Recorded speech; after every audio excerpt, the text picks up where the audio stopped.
you are a fluke. You are a separate event. And you run from the maternity ward to the crematorium, and that's it, baby. That's it. Now, why does anybody think that way? There's no reason to, because it isn't even scientific. It's just a myth. And it's invented by people who wanted to feel a certain way. They want to play a certain game. See, the game of God got embarrassing. The idea of God as the potter, the architect of the universe, is good, and it makes you feel that life is, after all, important.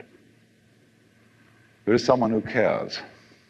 It has meaning, it has sense, and you are valuable in the eyes of the Father. But after a while, it gets embarrassing.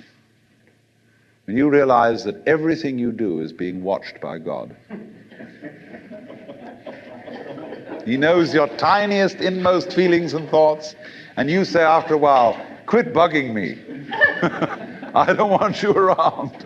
So you become an atheist, just to get rid of it. Then you feel terrible after that, because you got rid of God, but that means you got rid of yourself. You're just nothing but a machine. And your idea that you're a machine is just a machine too. So if you're a smart kid, you commit suicide. Camus said there is only really one serious philosophical question, which is whether or not to commit suicide. I think there are 4 or 5 serious philosophical questions. The first one is, who started it? The second is, are we going to make it? The third is, where are we going to put it? The fourth is, who's going to clean up? And the fifth, is it serious? But still, should you or not commit suicide? This is a good question. Why go on? And you only go on if the game is worth the candle. Now, the universe has been going on for an incredible long time. And so really, a satisfactory theory of the universe has to be one that's worth betting on. That's seems to me, absolutely elementary common sense. If you make a theory of the universe which isn't worth betting on, why bother? Just commit suicide. But if you want to go on playing the game, you've got to have an optimal theory for playing the game. Otherwise, there's no point in it. But the people who coined the fully automatic theory of the universe were playing a very funny game. What they wanted to say was this: all you people who believe in religion are old ladies and wishful thinkers. You've got a big daddy up there and you want a comfort and thing, but life is rough. Life is tough.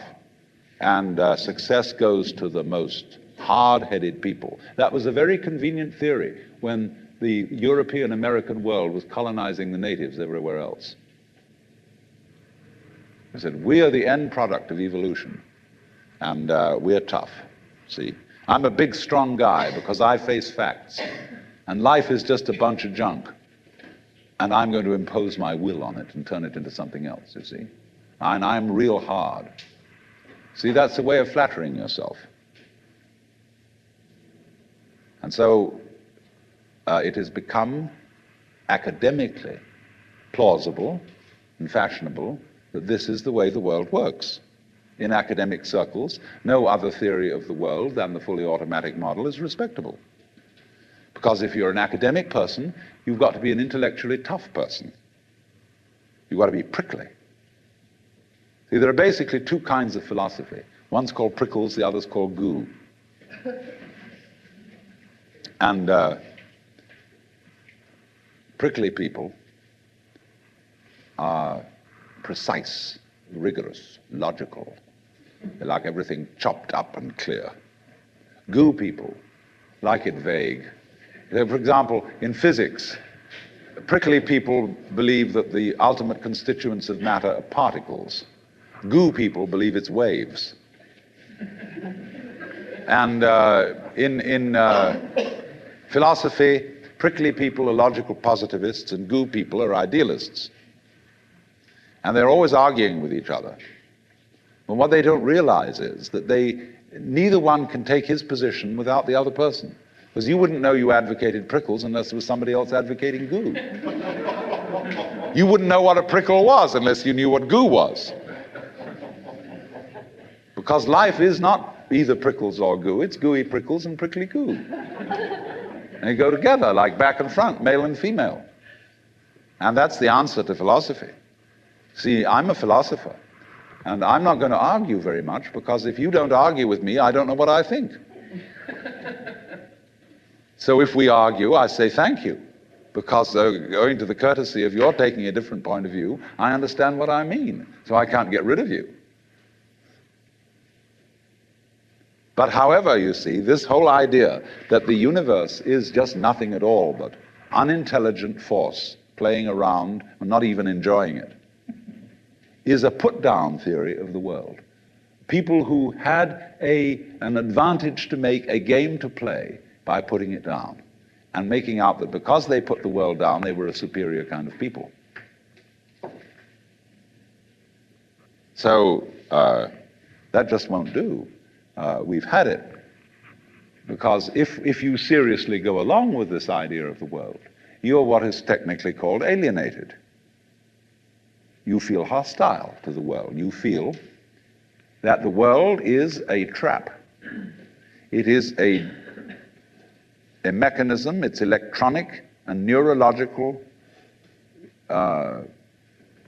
mechanisms into which you somehow got caught. And you, poor thing, have to put up with being in a body that's falling apart and that gets cancer, that gets the great Siberian itch, and it's just terrible. And these mechanics doctors are trying to help you out, but they really can't succeed in the end. And you're just going to fall apart, and it's a grim business, and it's too bad. So if you think that that's the way things are, you may as well commit suicide right now. Unless you say, well, I daren't, because there really, after all, there might be eternal damnation in the back of the thing if I did that. Or then I identify with my children or something, and I think of them going on and without me and nobody to support them. But of course, if I do go on in this frame of mind and continue to support them, I shall merely teach them to be like I am. And they'll go on dragging it out to support their children, and they won't enjoy it, and they'll be afraid to commit suicide, and so will their children. They all learn the same lesson.